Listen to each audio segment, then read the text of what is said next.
시간은 내게 아무런 의미가 없었다. 그것은 그저 수술 시작과 끝, 다음 환자의 차트, 그리고 해가 뜨고 지는 것을 알려주는 기계적인 단위일 뿐이었다. 10년 전 내 딸 수아가 세상을 떠난 그날 이후로 나의 시간은 멈춰버렸다. 나는 살아있는 것이 아니라 그저 숨을 쉬고 있을 뿐이었다. 대한대학병원 소아외과 교수 차민혁. 사람들은 나를 그렇게 불렀다. 그들은 나의 손을 신의 손이라 칭하며 내가 집도하는 수술의 성공률에 경의를 표했다. 그들은 내가 아이들의 생명을 구하는 고결한 사명감으로 가득 찬 의사일 것이라 생각했다. 틀린 말은 아니었다. 나는 아이들을 살렸다. 하지만 그것은 사명감 때문이 아니었다. 그것은 도피였다. 수술실의 차가운 공기와 날카로운 메스, 그리고 모니터의 규칙적인 파동음만이 내 머릿속을 가득 채운 그 아이의 마지막 모습을 잊게 해주는 유일한 마취제였다. 하루 18시간의 근무를 마치고 집에 돌아왔을 때 나는 비로소 완전한 혼자가 되었다. 도열하게 번호를 누르고 현관문을 열면 나를 맞는 것은 따뜻한 불빛이나 저녁밥 짓는 냄새가 아니었다. 오직 광택을 잃지 않은 대리석 바닥의 냉기와 모든 것이 제자리에 놓여있는 모델하우스 같은 거실의 침묵뿐이었다. 이 넓은 아파트에서 유일하게 살아있는 소리는 벽에 걸린 괴종시계의 째깍거리는 소리뿐이었다. 그 소리는 마치 멈춰버린 내 시간을 비웃으며 앞으로 나아가라고 재촉하는 것 같아. 나는 가끔 저 시계를 부셔버리고 싶은 충동에 시달렸다. 저녁 식사는 언제나 편의점 도시락이나 인스턴트 라면이었다. 가족을 위해 설계된 커다란 4인용 식탁은 이제 나의 서류 가방을 올려놓는 용도로만 사용되었다. 나는 대부분 부엌에 조리대에 선 채로 5분 만에 끼니를 해결했다. 맛을 느끼지 못한 지는 오래되었다. 음식은 그저 생명을 연장하기 위해 위장으로 밀어넣는 연료에 불과했다. 그리고 나의 집에는 금단의 성역이 하나 있었다. 복도 끝에 있는 작은 방. 바로 10년 전 10살의 모습으로 시간이 멈춰버린 내 딸 수아의 방이었다. 나는 매일 밤 그 방 앞을 서성였다. 문은 언제나 아주 살짝 열려 있었다.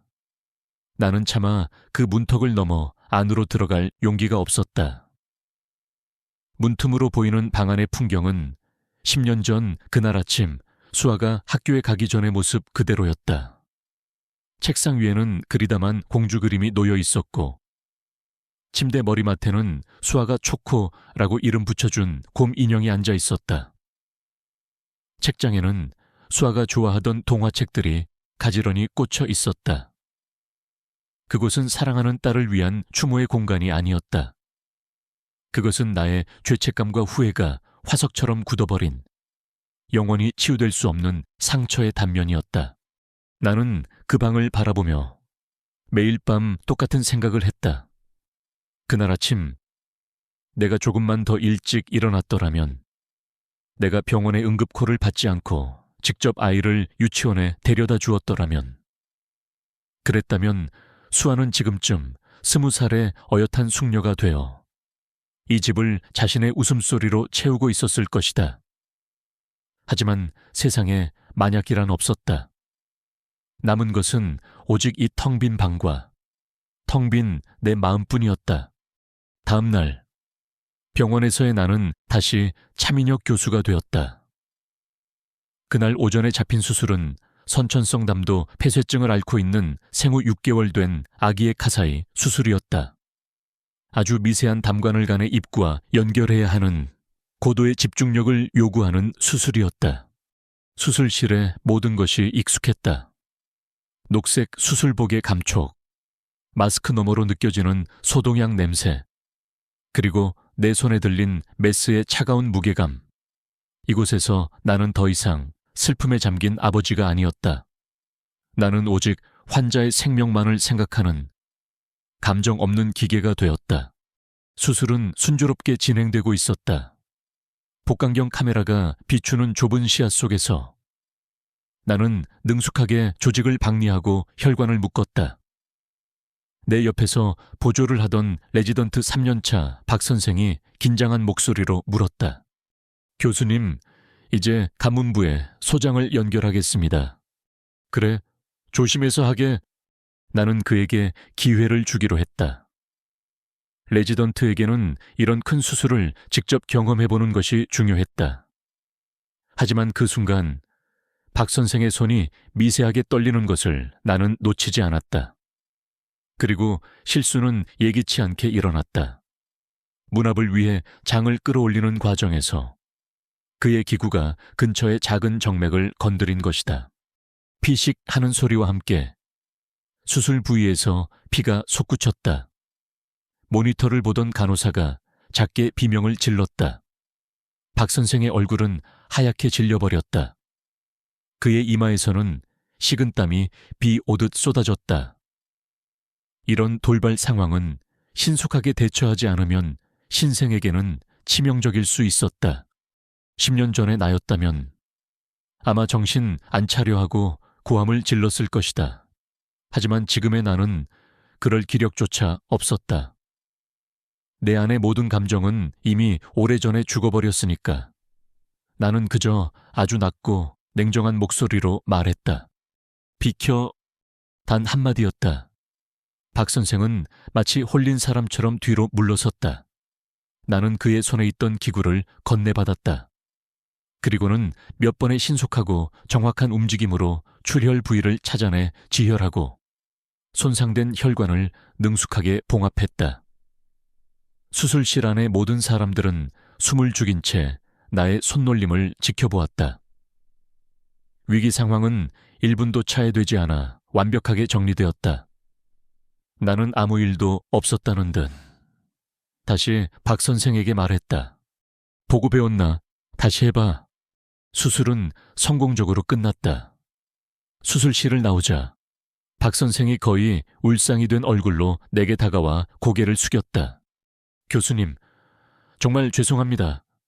제가 큰 실수를... 나는 그의 말을 가로막았다. 수술 보고서나 제대로 써 하고는 차갑게 돌아섰다. 하지만 나는 그를 문책할 생각이 없었다. 그날 저녁 나는 의국 휴게실에서 망연자실한 표정으로 앉아있는 박 선생을 찾아갔다. 그리고는 타블렛을 꺼내 오늘 수술 영상을 돌려보며 무엇이 잘못되었는지, 왜 그런 실수가 일어났는지, 그리고 다음에는 어떻게 대처해야 하는지를 조용히 설명해 주었다. 단 한마디의 질책도 없이. 박 선생은 처음에는 두려움에 떨다가 이내 나의 설명에 깊은 감동과 존경이 뒤섞인 눈으로 나를 바라보았다. 나는 그 눈빛이 불편했다. 나는 좋은 스승이 아니었다. 나는 그저 다른 사람의 고통에 무감각해진 텅 빈 껍데기일 뿐이었다. 그날 밤도 나는 어김없이 텅 빈 집으로 돌아왔다. 그리고 나도 모르게 나의 발걸음은 서재의 책상 앞으로 향했다. 나는 양복 안주머니에서 작은 열쇠를 꺼냈다. 그리고 책상 서랍 속에 깊숙이 보관되어 있던 평범한 오동나무 상자를 열었다. 상자 안에는 단 하나의 물건만이 들어있었다. 수아이은 목걸이였다. 아이가 좋아하던 하트 모양의 작은 로켓 펜던트. 10년 전 그날 아침 내가 생일 선물로 채워주었던 바로 그 목걸이였다. 그리고 그 하트의 한쪽 귀퉁이는 그날의 끔찍했던 사고의 흔적으로 깊게 찌그러져 있었다. 경찰이 유품이라며 건네준 수아의 마지막 흔적. 나는 다른 모든 유품은 수아의 방에 넣어두었지만 오직 이 목걸이만은 차마 그 방에 돌려보내지 못했다. 이 찌그러진 하트는 마치 나의 심장과도 같았기 때문이다. 나는 떨리는 손으로 목걸이를 집어들었다. 차가운 금속의 감촉이 손끝을 통해 심장까지 파고들었다. 나는 엄지손가락으로 찌그러진 부분을 부드럽게 어루만졌다. 그날의 기억이 파도처럼 밀려왔다. 구급차의 사이렌 소리, 빗길에 미끄러지던 덤프트럭, 그리고 피투성이가 된 채 내 품에서 마지막 숨을 몰아쉬던 수아의 작은 몸. 아바, 아바. 그 마지막 목소리가 귓가에 환청처럼 들려오는 듯했다. 나는 비명을 지르며 상자를 닫았다. 거친 숨을 몰아쉬었다. 이것이 나의 일상이었다. 낮에는 다른 아이들을 살리고, 밤에는 내 아이를 죽인 기억과 싸우는 것. 나는 비틀거리며 일어나 다시 수아의 방문 앞으로 갔다. 문틈으로 보이는 평화로운 방. 마치 수아가 금방이라도 아빠하고 외치며 달려 나올 것만 같았다. 하지만 그 방은 영원히 비어있을 것이다. 나의 시간은 영원히 10년 전 그날에 멈춰 있을 것이다. 나는 차가운 거실 창가에 서서 도시의 야경을 내려다보았다. 수많은 불빛들이 저마다의 이야기를 품고 반짝이고 있었다. 하지만 내 눈에는 그 어떤 빛도, 그 어떤 이야기도 들어오지 않았다. 나의 세상은 오직 회색빛의 절망과 소리 없는 침묵만이 존재할 뿐이었다. 그리고 나는 몰랐다. 이 지독한 침묵과 절망을 깨뜨릴 운명의 발소리가 바로 내일 내가 일하는 병원의 응급실에서 시작될 것이라는 사실을. 다음 날도 병원은 어김없이 분주하게 돌아갔다. 나는 평소와 같이 회진을 돌고 차트를 확인하고 다음 수술 계획을 검토했다. 어젯밤 수아의 목걸이를 만지며 느꼈던 격한 감정의 파도는 병원이라는 공간의 높은 방파제 앞에서 다시 잠잠해진 듯했다. 이곳에서 나는 슬픔에 잠긴 아버지가 아니었다. 나는 차민혁 교수였고 나의 감정은 환자를 치료하는 데 있어 그 어떤 도움도 되지 않았다. 나는 다시 한번 감정의 스위치를 내리고 차가운 이성과 논리의 갑옷을 껴입었다. 오후가 될 무렵 한창 컨퍼런스 준비를 위한 논문을 검토하고 있을 때였다. 내 개인 휴대폰이 아닌 수술실과 연결된 비상용 호출기가 요란하게 울렸다. 응급실에서 온 호출이었다. 나는 즉시 전화를 받았다. 전화기 너머로 젊은 인턴의 다급한 목소리가 들려왔다. 차 교수님, 소아 응급실의 코드 블루입니다. 10살 여자아이, 심정지 상태입니다. 지금 바로 와주셔야 합니다. 심정지, 그 단어를 듣는 순간 나는 자리에서 벌떡 일어났다. 소아 심정지는 드물지만 한번 발생하면 1분 1초가 생사를 가르는 위급한 상황이었다. 나는 연구실을 뛰쳐나가 응급실로 향했다. 복도를 달리는 동안 내 머릿속은 오직 환자의 상태와 가능한 처치 방법에 대한 생각으로 가득 차 있었다. 늘 그래왔던 것처럼 응급실은 전쟁터였다. 의사들과 간호사들이 한 침대를 둘러싸고 고함을 지르며 심폐소생술을 하고 있었다. 제세동기에 충전되는 소리, 모니터의 날카로운 경고음, 그리고 보호자의 울음소리가 뒤섞여 아수라장을 이루고 있었다. 모두 비켜요. 차 교수님 오셨습니다. 한 간호사의 외침에 사람들이 홍해처럼 갈라지며 길을 터주었다. 나는 침대 앞으로 다가갔다. 그리고 그 순간 나의 세상이 멈췄다. 시간이 멈췄다. 응급실의 모든 소음이 거짓말처럼 사라지고 오직 내 심장이 쿵 하고 내려앉는 소리만이 들리는 듯했다. 내 눈앞에 산소 마스크를 쓴 채 창백한 얼굴로 누워있는 작은 소녀. 그 얼굴은 나도 모르게 터져나온 신음이었다. 내 딸 수아. 10년 전 내 품에서 마지막 숨을 거두었던 바로 그 얼굴. 동그랗고 선한 눈매, 오똑한 코, 앙증맞은 입술, 머리카락 한 올, 속눈썹 하나까지도 내 기억 속의 수아와 똑같았다. 환각인가, 내가 마침내 미쳐버린 것인가, 과도한 슬픔과 스트레스가 만들어낸 헛것인가. 내 이성은 그것이 불가능하다고 소리치고 있었다. 죽은 아이는 돌아올 수 없다. 하지만 내 심장은, 아버지의 심장은 저 아이가 내 딸 수아라고 비명을 지르고 있었다. 교수님, 차 교수님, 정신 차리세요. 환자, 바이탈 떨어집니다. 옆에 있던 응급의학과 의사가 내 어깨를 흔들며 소리쳤다.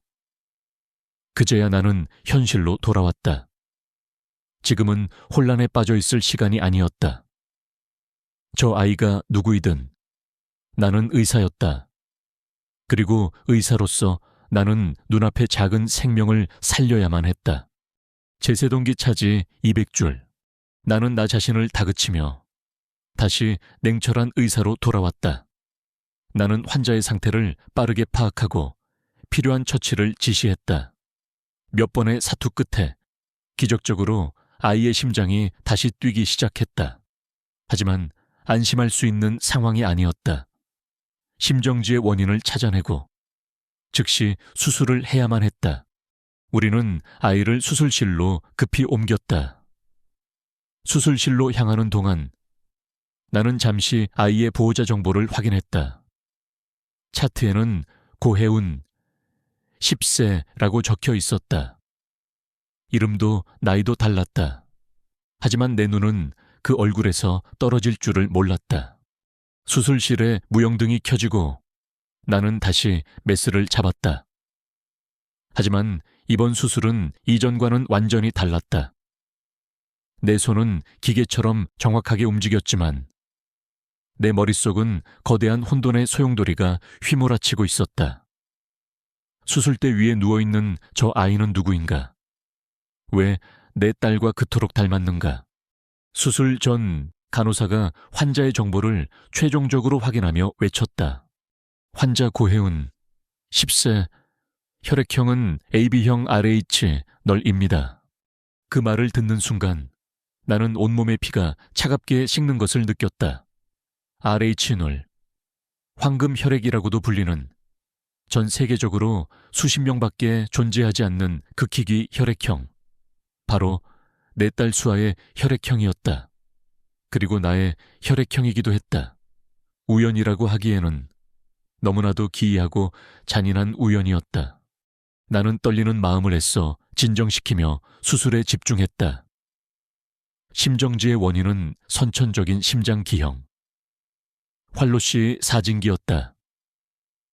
다행히 내가 수백 번도 더 집도해본 수술이었다. 나는 떨리는 손끝에 모든 정신을 집중하여 아이의 작은 심장을 수리하기 시작했다. 시간이 얼마나 흘렀을까? 길고 긴 수술이 거의 끝나갈 무렵이었다. 나는 마지막으로 봉합을 하기 위해 아이의 가슴과 어깨, 부근의 피부를 소독하고 있었다. 바로 그때 나는 보고야 말았다. 아이의 왼쪽 어깨, 그곳에 아주 작은 초승달 모양의 갈색 반점이 있었다. 나는 그 반점을 어디서든 알아볼 수 있었다. 수아의 어깨에 있던 것과 정확히 똑같은 위치, 똑같은 모양의 반점이었다. 내가 매일 밤 잠들기 전 잘 자라고 입을 맞춰주던 바로 그 반점. 대영, 내 손에 들려있던 메스가 바닥으로 떨어지며 날카로운 소리를 냈다. 수술실의 모든 사람들이 놀라 나를 쳐다보았다. 나는 아무 말도 하지 못했다. 그저 아이의 어깨에 있는 그 작은 반점에서 눈을 뗄 수가 없었다.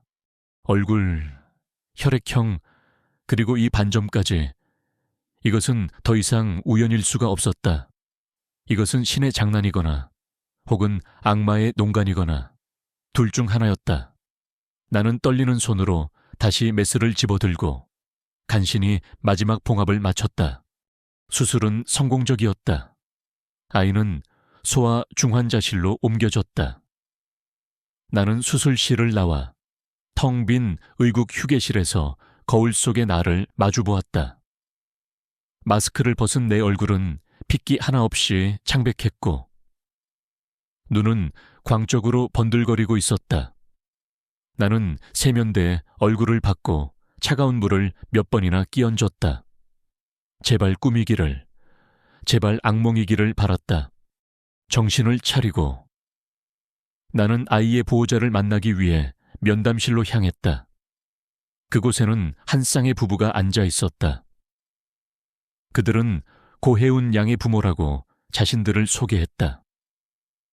하지만 그들의 모습은 어딘가 이상했다. 그들은 값비싼 옷을 입고 있었지만 풍기는 분위기는 차갑고 딱딱했다. 그들의 얼굴에서는 자식이 큰 수술을 마치고 살아 돌아온 것에 대한 안도감이나 기쁨을 찾아볼 수 없었다. 오히려 무언가 불안하고 귀찮아하는 듯한 기색마저 느껴졌다. 나는 의사로서 환자의 과거 병력에 대해 몇 가지 질문을 던졌다. 혜은이가 이전에 심장에 문제가 있다는 이야기를 들으신 적이 있습니까? 아니요. 늘 건강한 아이였습니다. 남자가 무뚝뚝하게 대답했다. 혹시 아이의 출생 기록이나 어렸을 적 진료 기록을 좀 볼 수 있을까요? 수술 후 경과를 보는데 도움이 될 겁니다. 아, 그게 저희가 혜은이를 입양한 지 얼마 되지 않아서요. 예전 기록은 가지고 있지 않습니다. 여자가 시선을 피하며 말했다. 입양. 그들의 모든 대답은 이상할 만큼 모호하고 방어적이었다. 나는 의심을 떨칠 수가 없었다. 나는 아이의 상태를 확인하기 위해 중환자실로 향했다. 혜은이는 아직 마취에서 완전히 깨어나지 못한 채 색색거리며 잠들어 있었다. 나는 잠든 아이의 얼굴을 가만히 내려다보았다. 보면 볼수록 내 딸 수아와 너무나도 닮아 있었다. 가슴이 미어지는 것 같았다. 잠시 후 아이의 속눈썹이 파르르 떨리더니 천천히 눈을 떴다. 아이는 낯선 환경에 놀란 듯 커다란 눈으로 나를 멀뚱멀뚱 쳐다보았다. 나는 최대한 부드러운 목소리로 아이에게 물었다. 얘야, 괜찮니? 이름이 뭐니? 아이는 혼란스러운 눈으로 나를 바라보더니 입술을 달싹였다. 그리고 아주 작은, 거의 들리지 않을 듯한 목소리로 속삭였다. 몰라요. 제가 누구예요? 기억상실. 수술 후 일시적으로 나타날 수 있는 증상이긴 했지만 나는 직감했다. 이것은 단순한 당위 기억상실이 아니라는 것을. 나는 중환자실을 나와 유리창 너머로 아이를 바라보았다. 내 딸의 얼굴을 하고 내 딸의 피를 가지고 내 딸의 반점을 가진 아이. 하지만 그 어떤 기억도 가지지 못한 저 아이. 나의 멈춰버렸던 시간은 이제 거대한 미스터리라는 이름의 폭풍 속으로 휘말려 들어가기 시작했다. 나는 더 이상 과거에 머물러 있는 슬픈 아버지로만 있을 수 없었다. 나는 알아내야만 했다. 저 아이가 누구인지, 그리고 왜 내 앞에 나타났는지. 나의 지독하고도 기이한 두 번째 싸움이 그렇게 시작되고 있었다. 그날 이후 나의 세상은 오직 그 아이, 고혜운을 중심으로 돌아가기 시작했다. 나는 내 진료 스케줄을 조정하고 다른 회의나 연구 활동은 모두 뒷전으로 미룬 채 혜은이의 병실을 맴돌았다. 소아 중환자실에 담당 주치의라는 명분은 나의 집착을 가려주는 완벽한 가면이었다. 나는 아이의 회복 상태를 면밀히 관찰한다는 핑계로 하루에도 몇 번씩 아이의 병실을 찾았다. 나는 미친 사람처럼 아이의 모든 것을 기록했다. 잠버릇, 작은 손짓 하나, 무의식 중에 내뱉는 잠꼬대까지. 나는 그 아이에게서 내 딸 수아의 흔적을 단 하나의 작은 조각이라도 찾아내려 혈안이 되어 있었다. 하지만 아이는 텅 빈 도화지 같았다. 기억을 잃은 아이의 눈은 깊이를 알 수 없는 우물처럼 공허했고 낯선 환경에 대한 두려움으로 가득 차 있었다. 아이의 부모라는 자들은 하루에 한 번, 정해진 시간에만 모습을 드러냈다. 그들은 아이에게 값비싼 장난감이나 옷을 사다 주었지만 아이를 안아주거나 따뜻한 말을 건네는 법이 없었다. 그들의 방문은 마치 의무적으로 처리해야 할 업무처럼 보였고 아이는 그들의 존재를 오히려 불편하게 하는 기색이 역력했다. 이상하게도 아이는 나를 더 편안하게 느끼는 듯했다. 내가 혈압을 재거나 청진기를 댈 때 아이는 긴장하면서도 나의 손길을 거부하지 않았다. 어쩌면 아이의 무의식 어딘가에 내 대한 희미한 기억의 흉터라도 남아있는 것일까. 나의 집착은 병원 내에서도 조금씩 소문이 나기 시작했다. 동료 의사들은 내가 최근 예민하고 날카로워졌다고 수군거렸고, 몇몇 간호사들은 내가 그 아이에게 유난히 신경을 쓰는 것을 이상하게 생각하는 눈치였다. 하지만 나는 아무것도 신경 쓰지 않았다. 내게는 오직 저 아이의 정체를 밝혀내는 것만이 유일한 삶의 목표가 되어버렸다. 사건이 일어난 것은 아이가 일반 병실로 옮겨진 지 이틀째 되던 날 밤이었다. 그날 밤 나는 당직이 아니었음에도 불구하고 병원을 떠나지 못하고 의국 소파에서 쪽잠을 자며 대기하고 있었다. 자정이 넘은 시각, 병동에서 다급한 호출이 왔다. 혜운이가 갑자기 고열에 시달리며 악몽을 꾸고 있다는 것이었다. 나는 한달음에 병실로 달려갔다. 아이는 식은땀을 뻘뻘 흘리며 침대 위에서 몸부림치고 있었다. 아이는 무언가에 쫓기는 사람처럼 싫어 저리가 하고 잠꼬대를 하며 울부짖었다. 간호사들이 아이를 진정시키려 애썼지만 아이의 발작적인 움직임은 더욱 심해졌다. 심박수를 알리는 모니터의 수치가 위험할 정도로 치솟고 있었다. 그 순간 나는 모든 이성적인 판단을 잃었다. 나는 마치 10년 전 아픈 수아를 달래던 아빠로 돌아간 것 같았다. 나는 나도 모르게 아이의 침대 곁으로 다가가 작은 손을 꼭 잡았다. 그리고는 아주 자연스럽게 내 기억 가장 깊은 곳에 잠들어 있던 그 노래를 허밍하기 시작했다. 그것은 아내가 살아생전 수에게만 불러주던 자장가였다. 악보도 없는 세상에 단 3사람만이 아는 우리 가족만의 비밀스러운 멜로디. 아내가 떠난 후 나는 가끔 잠 못 이루는 수아를 위해 서툰 솜씨로 이 노래를 불러주곤 했다. 나의 허밍소리가 병실에 울려 퍼지자 기적 같은 일이 일어났다. 미친 듯이 몸부림치던 아이의 움직임이 서서히 잦아들었다. 거친 숨소리는 점차 고르게 변해갔고 잔뜩 찡그린 미간도 부드럽게 풀렸다. 아이는 나의 허밍소리에 안도감을 느끼는 듯 평화로운 잠속으로 빠져들었다. 나는 숨을 죽인 채 아이의 얼굴을 내려다보았다. 바로 그때 잠든 아이의 입술 사이로 아주 작은 잠꼬대가 새어나왔다.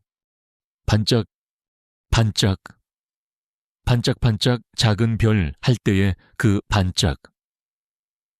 그 단어는 우리 가족의 자장가 가사 중 가장 핵심적인 단어였다. 하늘의 작은 별이 반짝. 우리 수아 꿈속에서 반짝. 온몸의 피가 역류하는 듯한 충격. 이 아이가 어떻게 이 단어를 알 수 있단 말인가.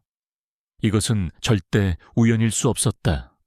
나는 그 자리에 얼어붙어 아이의 얼굴만 멍하니 바라보았다. 차 교수님, 그때 등 뒤에서 조용한 목소리가 들려왔다. 돌아보니 소아정신과 전문의인 윤서연 선생이 복도문에 기댄 채 나를 바라보고 있었다. 그녀는 언제부터 그곳에 서 있었던 걸까? 그녀의 눈빛은 놀라움과 지적인 호기심으로 가득 차 있었다. 방금 그건 대체 뭐죠? 그날 밤 나는 윤 선생의 진료실에서 그녀와 마주 앉았다. 그녀는 병원에서 몇 안 되는 나의 과거와 상처에 대해 알고 있는 사람이었다. 나는 처음에는 방어적인 태도를 취했다. 하지만 그녀의 편견 없는 진지한 눈빛 앞에서 나는 결국 무너져 내렸다. 나는 모든 것을 고백했다. 10년 전 수아의 사고, 혜은이의 기적 같은 외모, 희귀 혈액형과 어깨의 반점, 그리고 방금 전의 자장가 사건까지 이야기를 마쳤을 때 나는 그녀가 나를 과대망상에 빠진 환자로 취급할 것이라 생각했다. 하지만 그녀의 반응은 나의 예상을 완전히 벗어났다.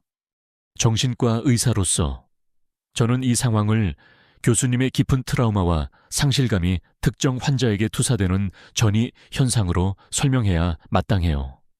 하지만 교수님, 지금 교수님이 말씀하신 것들은 교과서의 그 어떤 사례로도 설명되지 않아요.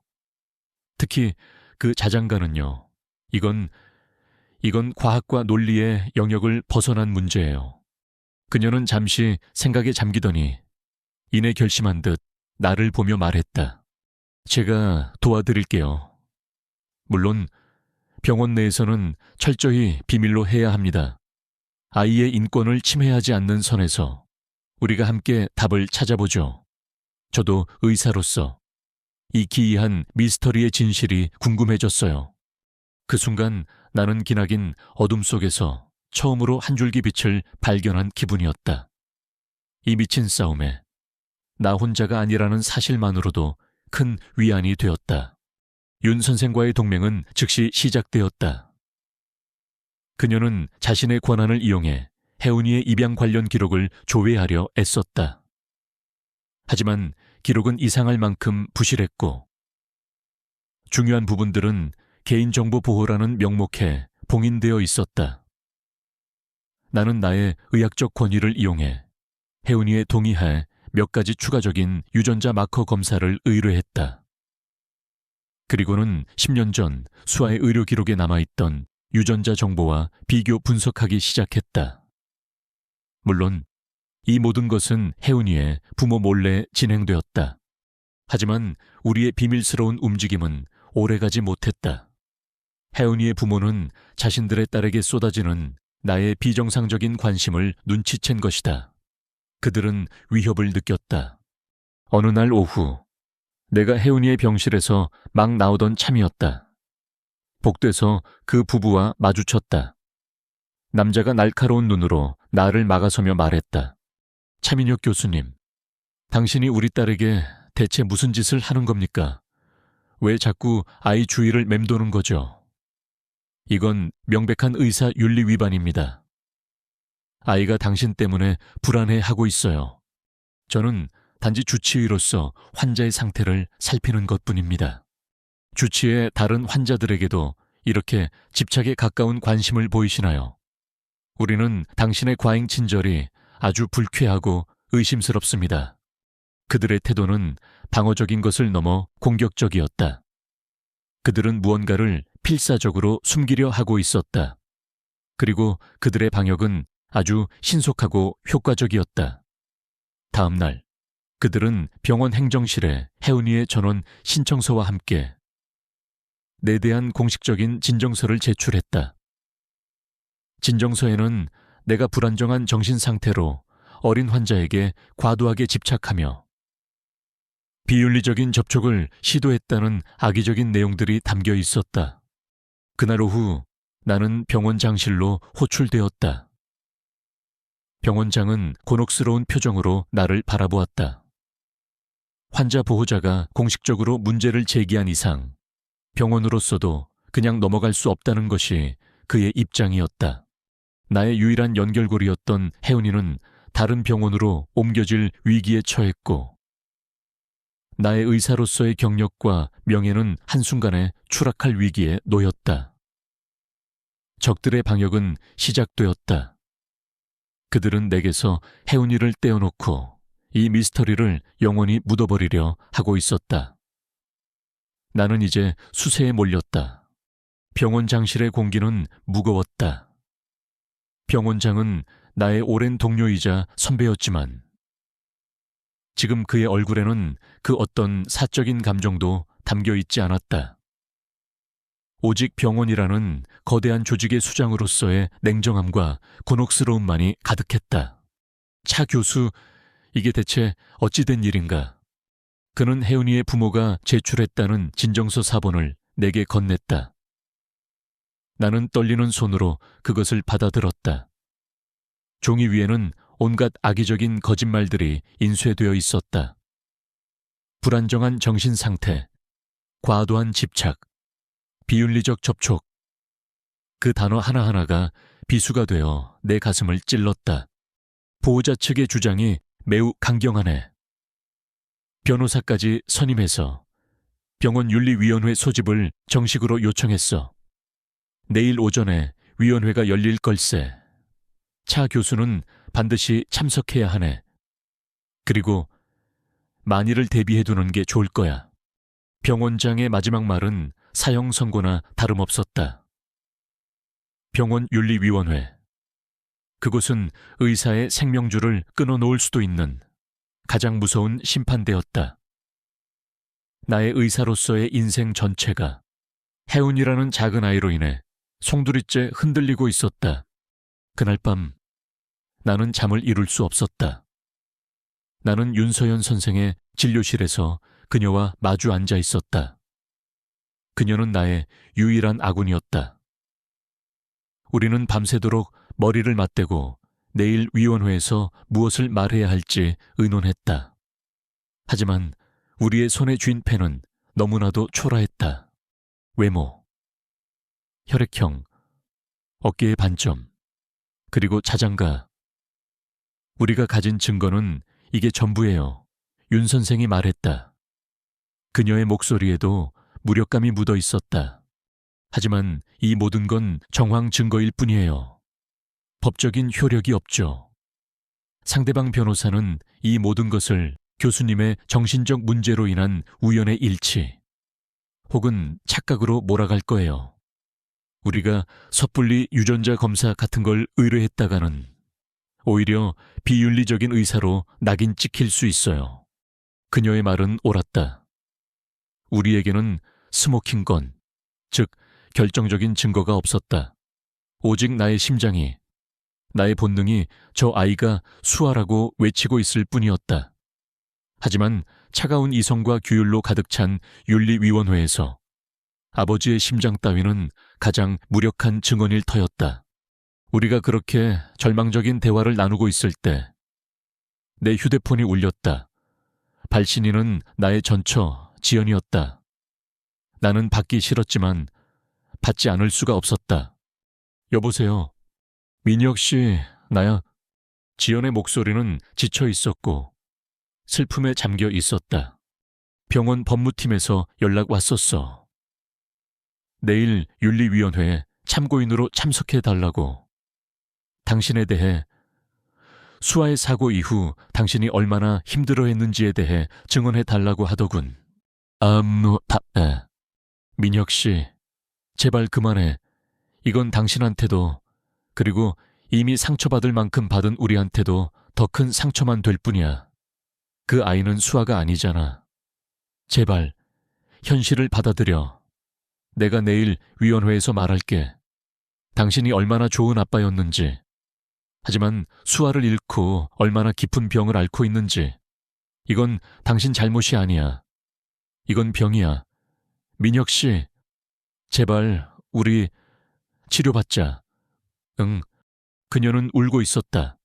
그녀의 말은 진심이었다. 그녀는 나를 비난하는 것이 아니었다. 그녀는 나를 걱정하고 있었고 나를 구렁텅이에서 꺼내주고 싶어 했다. 하지만 그녀의 그 진심 어린 걱정이 내게는 가장 아픈 비수가 되어 날아와 박혔다. 나의 마지막 아군이 될 수도 있었던 그녀는 이제 나를 망상에 빠진 환자로 규정하고 내 반대편에 서게 될 것이었다. 나는 완전한 고립무원의 상태에 빠졌다. 다음 날 오전 1시 병원 지하 1층의 회의실은 차가운 긴장감으로 가득 차 있었다. 길고 두꺼운 테이블 한쪽에는 병원장과 외과 과장, 법무팀장, 그리고 초빙된 생명윤리학 교수 등 윤리위원회 위원들이 엄숙한 표정으로 앉아 있었다. 그리고 그 맞은편에는 혜운이의 부모와 아주 유능해 보이는 그들의 변호사가 앉아 있었다. 나와 윤서연 선생은 피고인처럼 그들의 맞은편 구석 자리에 앉았다. 이곳은 재판정이었고 나는 유죄 판결을 기다리는 피고인이었다. 먼저 입을 연 것은 상대방 변호사였다. 그는 차분하고 논리적인 목소리로 내가 저지른 비윤리적 행위들을 하나씩 나열하기 시작했다. 존경하는 위원장님, 그리고 위원 여러분, 저희 의뢰인의 주장은 명확합니다. 대한대학병원 소아외과의 차민혁 교수는 자신의 주치의로서의 권한을 남용하여 정신적으로 취약한 상태의 어린 환자에게 비정상적인 집착을 보였습니다. 그는 불필요할 정도로 자주 환자의 병실을 드나들었으며 심지어는 한밤중에 환자에게 알 수 없는 노래를 불러주는 등 상식적으로 이해하기 힘든 행동으로 환자와 보호자에게 극심한 정신적 고통을 안겨주었습니다. 그의 말은 사실과 거짓을 교묘하게 뒤섞어 나를 순식간에 위험하고 불안정한 정신병자로 만들었다. 그는 내가 혜은이의 회복에 기여한 것이 아니라 오히려 나의 집착이 아이의 불안 증세를 가중시켰다고 주장했다. 그리고 나의 즉각적인 직무 정지와 함께 혜은이에 대한 접근 금지 명령을 공식적으로 요청했다. 다음으로 증언대에 선 것은 나의 전처, 지연이었다. 그녀는 눈가가 붉어진 채 떨리는 목소리로 우리의 과거를 이야기하기 시작했다. 그녀는 수아가 얼마나 사랑스러운 아이였는지, 그리고 내가 얼마나 딸을 아끼는 아빠였는지를 먼저 말했다. 그리고 10년 전 그날의 사고에 대해 이야기했다. 수아가 떠난 후 남편은, 아니, 차민혁 교수는 다른 사람이 되었습니다. 그는 웃음을 잃었고 삶을 잃었습니다. 그는 자신을 일이라는 감옥에 가두고 세상과 담을 쌓았습니다. 저는 그가 그 슬픔을 이겨내지 못하고 마음의 병을 깊이 앓고 있다고 생각합니다. 그리고 지금 그 아이에게서 수아의 모습을 보고 10년 전의 트라우마가 다시 재발한 것이라고 믿습니다. 부디 제 전남편을 벌하지 마시고 그가 치료를 받을 수 있도록 도와주십시오. 지연은 흐느끼며 증언을 마쳤다. 그녀의 증언은 나를 완전히 궁지로 몰아넣었다. 위원들은 이제 동정적인 눈빛으로 나를 쳐다보고 있었다. 얼마나 힘들었으면 저 지경이 되었을까 하는 눈빛이었다. 마지막으로 윤서연 선생이 나의 변호를 위해 나섰다. 그녀는 침착하게 정신과 의사로서의 전문적인 소견을 제시하려 노력했다. 차민혁 교수님께서 겪고 계신 극심한 트라우마는 사실입니다. 하지만 이번 사건을 단순히 그 연장선상에서만 볼 수는 없습니다. 환자와 차 교수님의 따님 사이에 존재하는 여러 의학적, 신체적 특징의 일치 확률은 통계학적으로 거의 불가능에 가깝습니다.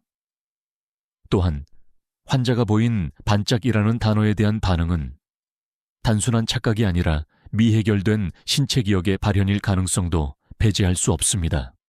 하지만 병원의 법무팀장이 그녀의 말을 가로막았다. 윤 선생, 지금 여기서 증명되지 않은 심리학 이론이나 초과학적인 이야기를 하자는 게 아니오. 신스기억이라니 그게 무슨 소설 같은 이야기입니까? 윤 선생의 주장은 의학적 근거가 없는 지극히 개인적인 추측일 뿐입니다. 윤 선생의 노력은 사이비 과학이라는 한마디에 무참히 짓밟혔다. 이제 내 차례였다. 나는 자리에서 일어났다. 회의실 안에 모든 시선이 내게로 쏠렸다. 나는 무슨 말을 해야 할까? 내게는 아무런 증거도 없었다. 나는 그저 한 아버지의 절박한 심장을 이야기할 수밖에 없었다. 저는 지난 10년간 죽은 사람이었습니다. 웃지도 울지도 느끼지도 못하는 텅 빈 껍데기였습니다. 그런데 저 아이를 만난 순간 제 심장이 다시 뛰기 시작했습니다. 위원장님, 그리고 위원 여러분, 저 아이의 얼굴, 저 아이의 희귀 혈액형, 저 아이의 어깨에 있는 반점, 이 모든 것이 우연일 수 있다는 것을 저도 압니다. 하지만 저 아이가 제 자장가에 반응했습니다. 제 딸 수아만이 알 수 있는 그 노래의 말입니다. 나는 감정이 북받쳐 목이 메었다. 저는 의사이기 이전에 아버지입니다. 제 이성은 이 모든 것이 불가능하다고 말하지만 제 심장이, 제 영혼이 저 아이가 제 딸 수아라고 말하고 있습니다. 제발, 제발 제가 진실을 확인할 수 있도록 시간을 주십시오. 내 절규가 끝나자 상대방 변호사가 조용히 자리에서 일어났다. 그는 나를 조롱하는 듯한 미소를 지으며 말했다. 그러니까 차민혁 교수의 이 모든 엄청난 주장의 근거는 결국 본인의 느낌이라는 말씀이시군요. 잘 알겠습니다. 그 한마디에 나는 와르르 무너져 내렸다. 모든 것이 끝이었다. 위원회는 잠시 정회를 선언했다. 10분 후 다시 회의가 속개되었고 병원장이 무거운 표정으로 최종 결정을 발표했다. 위원회는 보호자 측이 제기한 문제에 상당한 근거가 있다고 판단합니다. 하지만 차민혁 교수가 그동안 병원에 헌신해 온 공로를 감안하여 마지막 기회를 주기로 결정했습니다. 그는 나를 똑바로 쳐다보며 말했다. 차 교수에게 24시간을 주겠네. 내일 이 시간까지 당신의 주장을 뒷받침할 수 있는 단 하나의 구체적이고 검증 가능한 증거를 제시하게. 만약 그렇지 못할 경우 당신에 대한 직무정지는 즉시 발효될 것이며 환자의 전원 조치와 접근 금지 명령 신청 또한 승인될 걸세. 나는 회의실을 걸어 나왔다. 등 뒤로 혜은이 부모의 안도하는 한숨소리와 변호사의 의기양양한 목소리가 들려왔다. 24시간, 나에게 주어진 시간은 이제 단 하루뿐이었다. 나는 내 경력과 내 삶과 그리고 어쩌면 내 딸일지도 모르는 저 아이를 영원히 잃게 될 벼랑 끝에 서 있었다. 윤리위원회가 끝나고 나는 병원 복도를 유령처럼 걸어 나왔다. 24시간, 그 시간은 나에게 주어진 마지막 기회이자 사형 집행 예고 시간이었다. 동료들의 동정 어린 시선, 그리고 혜은이 부모와 그 변호사의 승리에 찬 눈빛이 내 등 뒤에 비수처럼 꽂혔다. 나는 그 모든 것을 뒤로 한 채 텅 빈 내 연구실로 돌아왔다.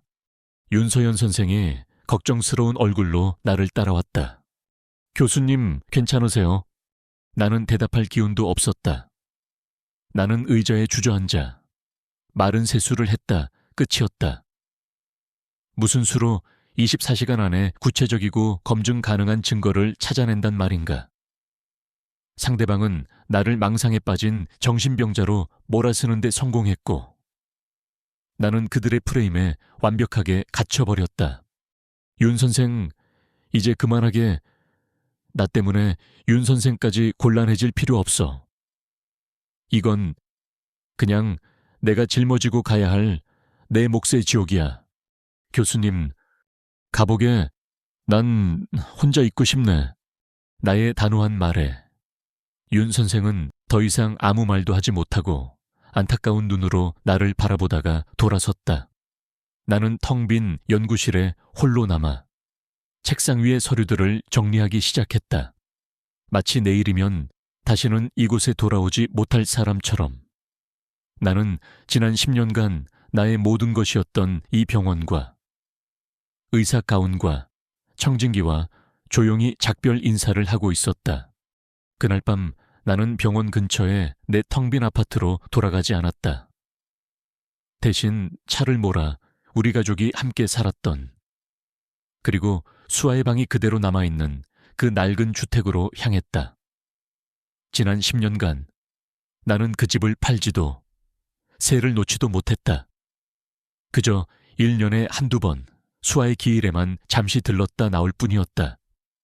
그 집은 내게 고통 그 자체였기 때문이다.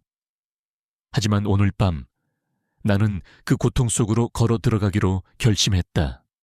모든 것을 잃기 전에 마지막으로 나의 과거와 정면으로 마주하고 싶었다. 집 안은 냉기가 감돌았다. 나는 불도 켜지 않은 채 곧장 복도 끝 수아의 방으로 향했다.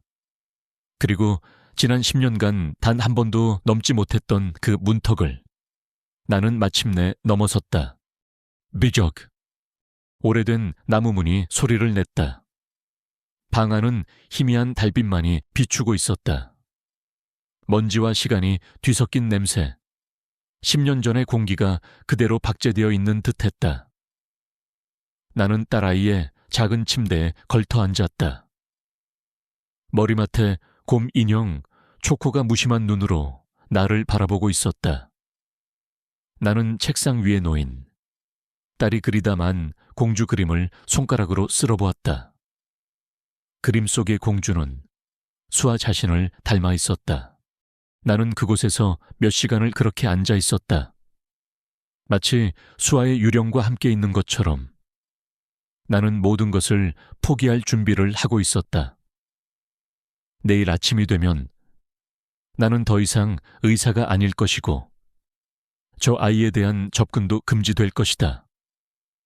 그러면 나는 다시 10년 전과 똑같은 아무것도 남지 않은 텅 빈 존재로 돌아가게 될 터였다.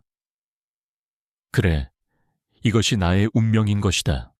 새벽이 가까워 올 무렵 나는 마지막으로 나의 성물을 확인하기 위해 서재로 향했다. 나의 모든 고통과 후회가 담긴 작은 오동나무 상자. 나는 열쇠로 상자를 열고 그 안에 찌그러지는 목걸이를 꺼내 들었다. 마지막 작별 인사였다. 이제 이것마저도 내 것이 아니게 될지도 몰랐다. 나는 목걸이를 손바닥 위에 올려놓고 달빛에 비추어 보았다. 늘 그랬던 것처럼 엄지손가락으로 찌그러진 부분을 어루만졌다. 바로 그 순간이었다. 무언가 달랐다. 수술을 집도하는 의사의 눈은 1mm의 오차도 용납하지 않도록 훈련되어 있다. 지난 10년간 수천 번도 더 만졌던 이 목걸이. 하지만 오늘 밤 절망의 가장 깊은 곳에서 나의 눈은 이전에는 보지 못했던 아주 미세한 차이를 발견해냈다. 찌그러진 하트의 모서리. 그곳에 디자인의 일부가 아닌 아주 가느다란 실금, 즉 이음새가 있었다. 마치 사고의 충격으로 인해 원래는 완벽하게 닫혀있던 부분이 아주 살짝 벌어진 것처럼 보였다. 심장이 미친 듯이 뛰기 시작했다. 불가능한, 말도 안 되는 희망이 벼락처럼 내 머리를 내리쳤다.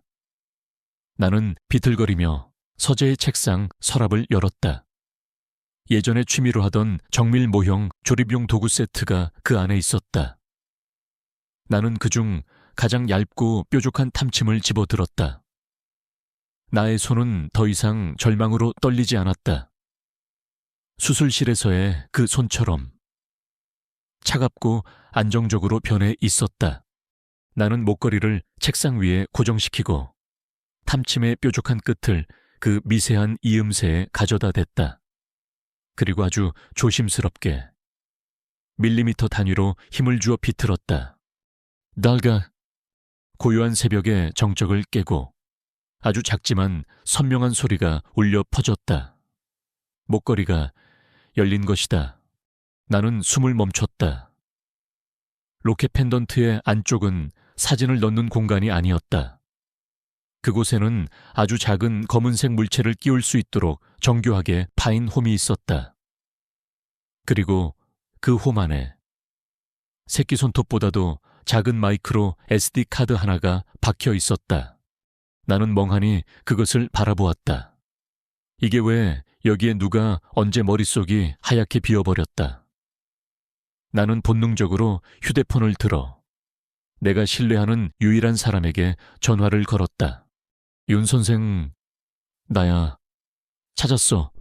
무언가를 찾은 것 같아. 나는 떨리는 목소리로 내가 발견한 것을 설명했다. 윤 선생은 잠시 침묵하더니 다급한 목소리로 말했다.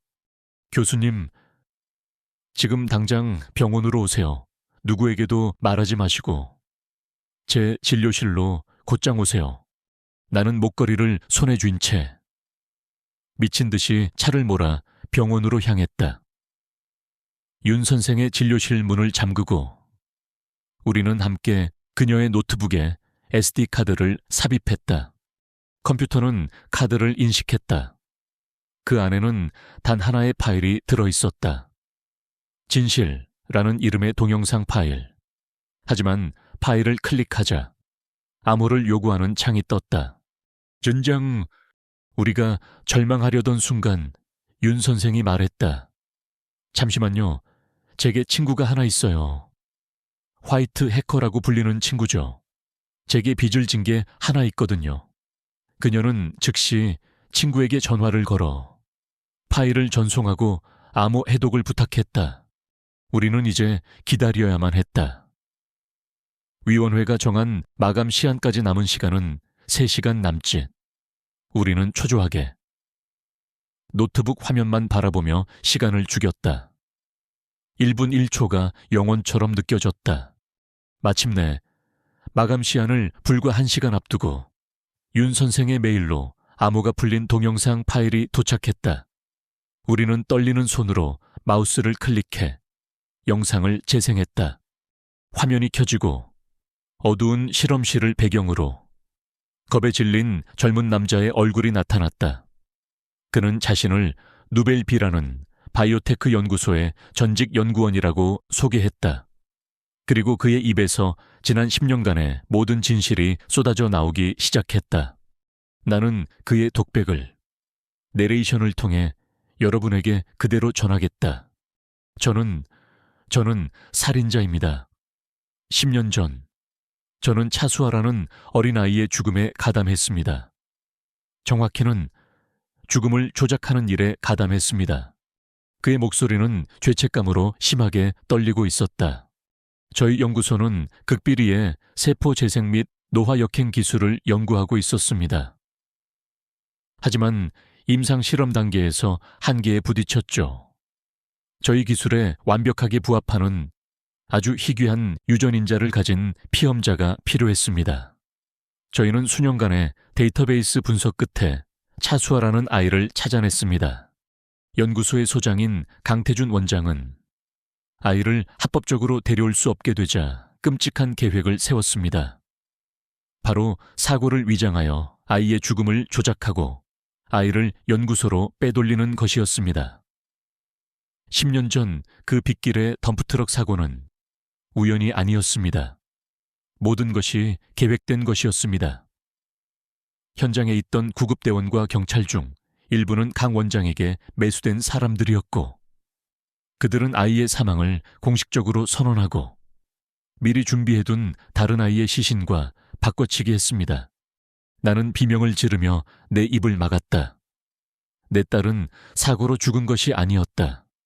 그 모든 것이 조작된 것이었다. 연구원의 고백은 계속되었다. 연구소로 옮겨진 수아는 당시 심각한 부상을 입은 상태였습니다. 하지만 저희의 실험 기술로 아이는 기적적으로 살아났습니다. 하지만 기술에는 예상치 못한 부작용이 있었습니다. 아이의 세포가 재생되는 과정에서 성장인자가 역행하여 신체가 어려졌고 뇌세포가 재구성되면서 모든 기억을 잃어버린 것입니다. 그렇게 차수아는 고혜운이라는 새로운 이름으로 다시 태어났습니다. 연구소는 그 아이를 완벽한 성공작기라 부르며 특수 요원들을 부모로 위장시켜 감시하고 데이터를 수집해 왔습니다. 저는 더 이상 이 죄책감을 견딜 수가 없었습니다. 그래서 연구소의 데이터를 훔쳐 이 SD카드에 담았습니다. 하지만 강 원장의 감시 때문에 경찰에 갈 수는 없었습니다. 그래서 저는 수아 양의 아버지가 바로 이 병원의 의사라는 사실을 알아내고 마지막 희망을 걸기로 했습니다. 10년 전 바꿔치기 된 수아 양의 유품 가방 속에 이 SD카드를 넣은 목걸이를 몰래 다시 넣어두었습니다. 언젠가 아버님께서 이 진실을 발견해 주시기를 바라면서요. 이것이 제가 할 수 있는 유일한 속죄였습니다. 영상이 끝났다. 나와 윤 선생은 한동안 아무 말도 하지 못했다. 나는 내 딸이 겪었을 끔찍한 고통과 외로움에 심장이 갈갈이 찢어지는 듯했다. 하지만 슬퍼할 시간이 없었다. 나는 시계를 보았다. 마감 시한까지 이제 정확히 58분이 남아 있었다. 나는 내 딸의 인생을 앗아간 자들에게 지옥을 보여주어야만 했다. 윤서연 선생의 노트북 화면에서 연구원의 마지막 고백이 끝나고 우리 사이에는 무거운 침묵이 흘렀다. 화면 속의 진실은 내가 상상했던 그 어떤 끔찍한 시나리오보다도 더 잔인하고 비인간적이었다. 내 딸은 지난 10년간 살아있었지만 동시에 죽어 있었다. 자신의 이름과 기억, 그리고 부모를 모두 빼앗긴 채 차가운 실험실의 데이터로만 존재해왔던 것이다. 분노가 머리끝까지 치밀어 올라 피가 거꾸로 솟는 듯 했다. 하지만 슬픔이나 분노에 잠겨있을 시간은 없었다. 나는 손목시계를 확인했다. 윤리위원회의 마감 시한까지 남은 시간은 50여 분. 나는 더 이상 그들의 심판을 받을 생각이 없었다. 이제는 내가 심판을 할 차례였다. 윤 선생, 이 영상을 병원장님께 바로 전송해주게. 그리고 즉시 병원장실로 와주게. 내가 먼저 가 있겠네. 네, 교수님. 하지만 위원회는 이제 없어. 이건 더 이상 병원 내부의 윤리 문제가 아니야. 이건 대한민국 전체를 뒤흔들 범죄 사건이니까. 나의 목소리는 강철처럼 차갑고 단단했다. 윤 선생은 나의 눈빛에서 무언가를 읽었는지 군말 없이 고개를 끄덕였다. 나는 병원장실 문을 노크도 없이 열어젖혔다. 병원장은 갑작스러운 나의 등장에 놀라 안경을 고쳤으며 나를 쳐다보았다. 그의 얼굴에는 결국 증거를 못 찾고 마지막 발악이라도 하러 온 건가 하는 듯한 피로감과 연민이 섞여 있었다. 차 교수, 아직 시간이... 나는 그의 말을 가로막았다. 나는 그의 책상 앞으로 다가가 내 휴대폰을 내려놓았다. 그리고 방금 전 윤 선생이 내게 보내준 동영상 파일을 재생했다. 병원장님, 5분만 시간을 내주십시오. 그리고 이걸 보십시오. 병원장은 마지못해. 하지만 나의 심상치 않은 기세에 눌려 휴대폰 화면을 보기 시작했다. 영상이 재생되고 겁에 질린 연구원의 얼굴이 나타나자 그의 미간이 좁혀졌다. 그리고 연구원의 고백이 시작되자 병원장의 얼굴은 점차 변해갔다. 놀라움, 불신, 경악, 그리고 마침내 주체할 수 없는 분노로 그는 떨리는 손으로 책상을 내리쳤다. 이게 대체... 이런 미친놈들이... 영상이 끝나자 병원장은 한동안 말을 잇지 못하고 거친 숨만 몰아쉬었다. 그는 수십 년간 의사로서 지켜온 모든 신념과 자부심이 송두리째 부정당한 듯한 표정이었다. 그는 나를 바라보았다. 그의 눈에는 더 이상 연민이 아니었다. 동료 의사이자 한 아이의 아버지를 향한 깊은 공감과 연대감. 그리고 이 거대한 범죄에 대한 의사로서의 책임감이 불타오르고 있었다. 그는 즉시 수화기를 들었다. 그는 더 이상 윤리위원회 따위를 신경 쓰지 않았다. 그는 자신의 인맥을 총동원하기 시작했다. 나 병원장 일세, 경찰청장님 좀 바로 연결해주게. 아주 위급한 사안일세. 그래, 내가 보증하지. 이건 단순한 사건이 아니야. 대한민국 의료계의 근간을 뒤흔들 스캔들이 터졌어. 김 부장 자네, 신뢰할 만한 기자 한 명만 지금 당장 내 방으로 보내게. 방송사 사회부 쪽으로. 너무 요란하지 않게, 하지만 가장 파급력이 큰 사람으로. 병원장실은 순식간에 거대한 범죄를 파헤치기 위한 전쟁 상황실로 변했다. 잠시 후 윤 선생이 도착했고 우리는 경찰청장과 직접 통화하며 모든 증거를 넘겼다. 일은 순식간에 진행되었다.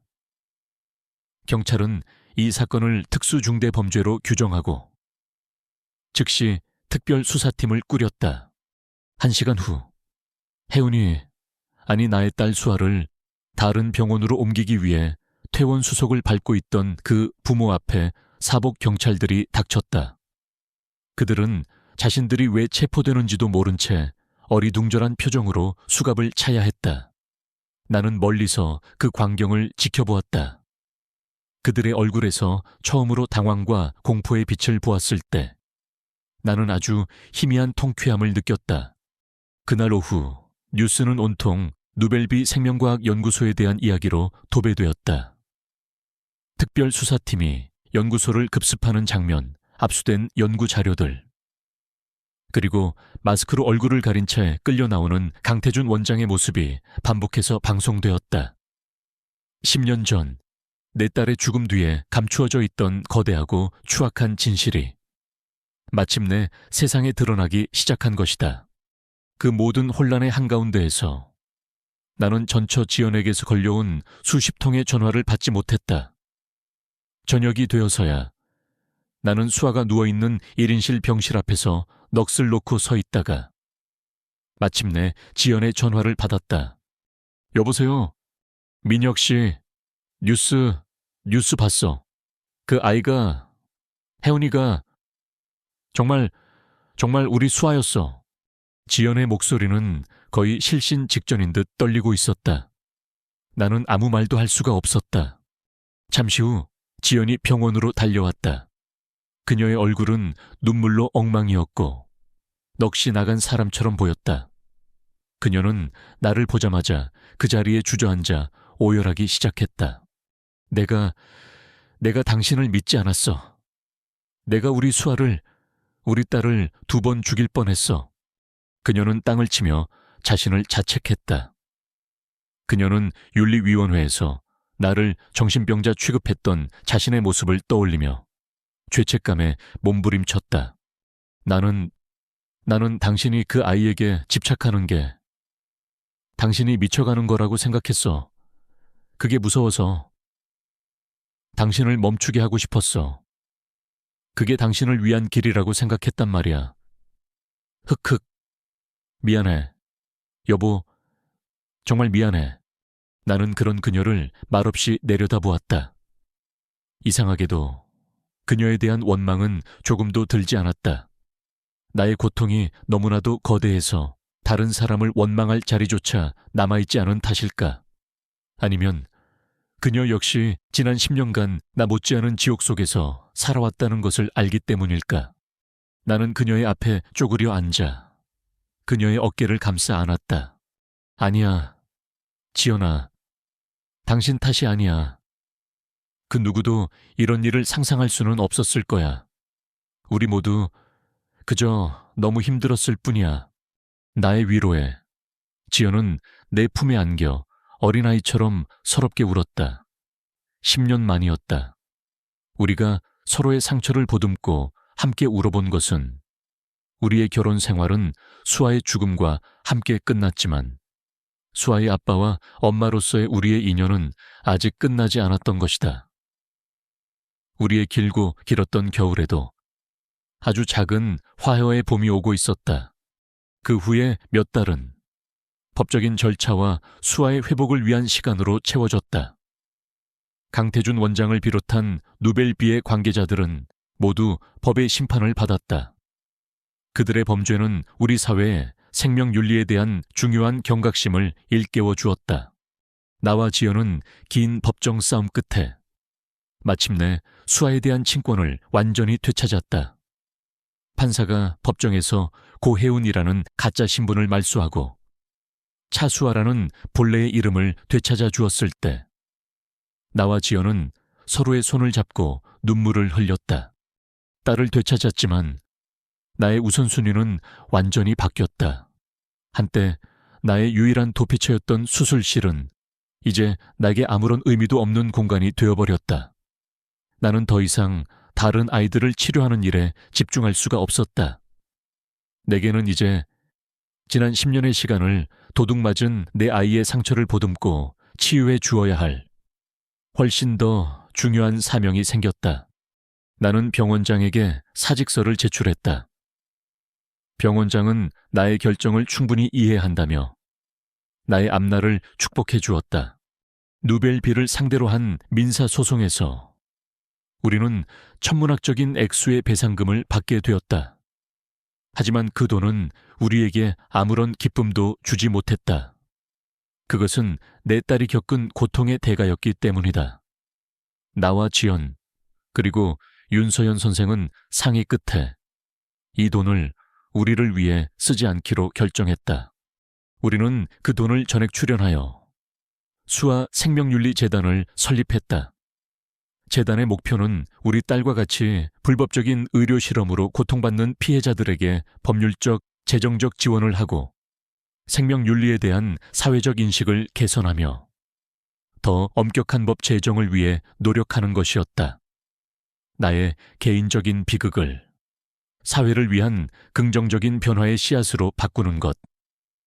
그것이 내가 의사로서 그리고 한 아이의 아버지로서 할 수 있는 마지막 속죄라고 생각했다. 모든 폭풍이 지나가고 나는 수아의 병실을 지켰다. 아이는 여전히 대부분의 기억을 잃은 상태였고 심리적인 충격에서 벗어나지 못하고 있었다. 하지만 아이는 이제 안전했다. 더 이상 차가운 실험실의 데이터가 아니라 아빠와 엄마의 품으로 돌아온 것이다. 나는 수아의 침대 곁에 앉아 아이의 손을 잡았다. 그리고 아주 조용히 10년 전 그날 밤 잠 못 이루는 수에게 불러주었던 그 자장가를 다시 허밍하기 시작했다. 하늘의 작은 별이 반짝. 아이는 나의 노랫소리를 들으며 아주 오랜만에 편안한 미소를 지으며 잠이 들었다. 길고 길었던 싸움은 끝났다. 그리고 이제 훨씬 더 길고 어쩌면 더 힘겨울지도 모르는 치유의 여정이 막 시작되고 있었다. 하지만 이번에는 나는 더 이상 혼자가 아니었다. 그 후로 다시 3년이라는 시간이 흘렀다. 강물이 흘러 상처 입은 강둑에 새로운 흙을 쌓아주듯 시간은 우리 가족의 깊은 상처 위에 새로운 기억들을 차곡차곡 쌓아주었다. 나는 더 이상 의사 가운을 입지 않았다. 나의 새로운 직함은 아빠였다. 나의 하루는 더 이상 수술 스케줄과 학회 논문에 의해 좌우되지 않았다. 대신 아침에 일어나 수아와 함께 아침을 만들고 아이를 심리치료센터와 학교에 데려다 주고 오후에는 수아 생명윤리재단의 일을 처리하는 것으로 채워졌다. 나는 지난 10년간 아이에게 해주지 못했던 모든 것들을 지난 3년간 몇 배로 갚아나가고 있었다. 우리는 더 이상 과거의 기억이 깃든 그 집들에 살지 않았다. 우리는 서울 근교 작은 정원이 딸린 아담한 주택으로 이사했다. 그곳은 더 이상 슬픔의 박물관이나 차가운 모델하우스가 아니었다. 그곳은 수아의 웃음소리와 나와 지연이 함께 요리하는 소리, 그리고 따스한 햇살로 가득 찬 우리의 새로운 보금자리였다. 가장 큰 기적은 수에게 일어났다. 아이는 잃어버린 10년의 기억을 모두 되찾지는 못했다. 기억의 공백은 어쩌면 평생 아이의 마음속에 남아있을지도 몰랐다. 하지만 아이는 더 이상 과거에 얽매이지 않았다. 아이는 비어있는 기억의 공간들을 새로운 경험과 새로운 웃음으로 채워나갔다. 더 이상 겁에 질려있던 혜은이가 아니었다. 내 딸 수아는 밝고 씩씩하고 때로는 엉뚱한 농담을 던지는 사랑스러운 10대 소녀로 자라나고 있었다. 나와 지연의 관계도 새로운 국면을 맞았다. 우리는 재결합하지 않았다. 하지만 우리는 더 이상 서로를 원망하는 전남편과 전처가 아니었다. 우리는 수아의 행복이라는 공동의 목표를 가진 세상에서 가장 든든한 동료이자 친구가 되었다. 지연은 주말마다 우리 집에 찾아와 함께 저녁을 먹었고 우리는 수아의 학교 문제나 장래 희망에 대해 함께 의논했다. 우리는 비로소 온전한 가족의 형태로 다시 기능하기 시작했다. 오늘 우리 집에서는 작은 파티가 열렸다. 바로 수아의 14번째 생일 파티였다. 하지만 우리는 이것을 두 번째 첫 돌잔치라고 부르기로 했다. 아이가 자신의 이름과 삶을 되찾고 새로운 인생을 시작한 것을 축하하는 날이었기 때문이다. 파티에는 많은 사람들이 오지 않았다. 나와 지연, 그리고 수아의 주치의이자 이제는 우리 가족의 가장 가까운 친구가 된 윤서연 선생, 그리고 수아가 새로 사귄 몇몇의 학교 친구들이 전부였다. 수아야, 생일 축하한다. 아이들은 수에게 선물을 건네고 우리는 함께 케이크에 촛불을 껐다. 수아가 두 눈을 꼭 감고 소원을 비는 모습을 보며 나는 가슴 벅찬 행복을 느꼈다. 10년 전 내가 그토록 되돌리고 싶었던 평범한 일상, 그것은 기적이라는 이름으로 내게 다시 돌아와 있었다. 며칠 후 나는 수아재단이 주최한 생명윤리법안 개정을 위한 공청회에 발제자로 참석했다. 나는 더 이상 한 개인의 아버지로서 분노를 토해내지 않았다. 나는 전직 소아외과 의사이자 불법 의료실험 피해자의 보호자로서 차분하고 논리적인 목소리로 발언을 시작했다. 나는 나의 개인적인 경험을 자세히 이야기하지 않았다. 대신 이번 사건을 통해 드러난 현행법의 허점과 생명윤리에 대한 사회적 인식의 부재가 얼마나 위험한 결과를 초래할 수 있는지에 대해 역설했다. 나는 누벨비와 같은 비윤리적인 집단이 다시는 이 땅에 발붙이지 못하도록 더 강력한 처벌과 감시 시스템이 필요하다고 주장했다. 나의 발언은 언론의 큰 주목을 받았고 국회에서 잠자고 있던 관련 법안들이 다시 논의되는 계기가 되었다.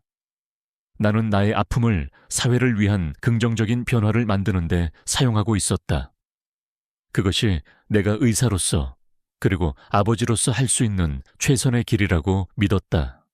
시간은 다시 흘러 어느덧 따스한 봄날이 찾아왔다. 그날은 수아의 14번째 생일로부터 몇 달이 지난 벚꽃이 흐드러지게 핀 4월의 주말이었다. 나는 수아와 함께 집 근처의 공원으로 산책을 나갔다. 수아의 목에는 이제는 완벽하게 수리되는 목걸이가 걸려 있었다. 나는 최고의 보석 세공사를 찾아가 찌그러진 부분을 원래의 모습에 가깝게 복원했다.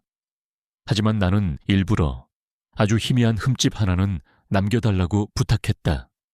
그것은 우리 모녀가 함께 건너온 고통스러운 여정의 증표이자 우리가 결코 잊지 말아야 할 기억의 흉터였기 때문이다. 목걸이의 로켓 안에는 더 이상 SD카드가 들어있지 않았다. 그 자리에는 나와 수아, 그리고 지연이 함께 찍은 새로운 가족 사진이 작게 들어가 있었다. 우리는 벚꽃이 눈처럼 흩날리는 공원 벤치에 나란히 앉았다. 수아는 새로 산 스마트폰으로 무언가를 보더니 갑자기 웃음을 터뜨렸다. 아빠, 이것 좀 봐요. 이 고양이 너무 웃기게 생겼어. 수아는 나에게 작은 동영상 하나를 보여주었다. 나는 영상 속의 고양이보다 아이의 웃음소리에 온 신경을 집중했다. 수정처럼 맑고 청가하며 생명력으로 가득 찬 웃음소리. 내가 지난 10년간 다시는 듣지 못할 것이라 생각했던 바로 그 소리였다. 그 웃음소리는 마치 마법처럼 내 심장 가장 깊은 곳에 남아있던 마지막 얼음 조각마저도 녹여버리는 듯했다. 나는 그런 수아를 가만히 바라보았다. 나의 딸, 나의 기적. 10년이 넘는 시간 동안 나의 삶은 길고 혹독한 겨울이었다. 모든 것이 얼어붙고 어떤 희망도, 어떤 감정도 느낄 수 없었던 영혼의 겨울. 수아의 귀환은 혼란스럽고 고통스러운 해빙기였다. 얼음이 녹으며 드러나는 상처들은 아팠고 때로는 모든 것을 다시 얼려버리고 싶을 만큼 힘들었다. 하지만 지금 이 순간, 아이의 웃음소리를 듣고 있는 지금 이 순간, 나는 비로소 깨달았다. 길고 길었던 겨울은 마침내 끝났다는 것을, 그리고 나의 삶에 마침내 두 번째 봄이 찾아왔다는 것을. 한때는 텅 빈 방이었던 내 심장은 이제 더 이상 비어있지 않았다. 그곳은 아이의 웃음소리와 지연의 따뜻한 눈빛, 그리고 함께 만들어갈 미래에 대한 희망으로 가득 차 있었다. 나는 내 딸을, 봄의 햇살 아래 벚꽃처럼 찬란하게 피어나는 내 아이를 바라보았다.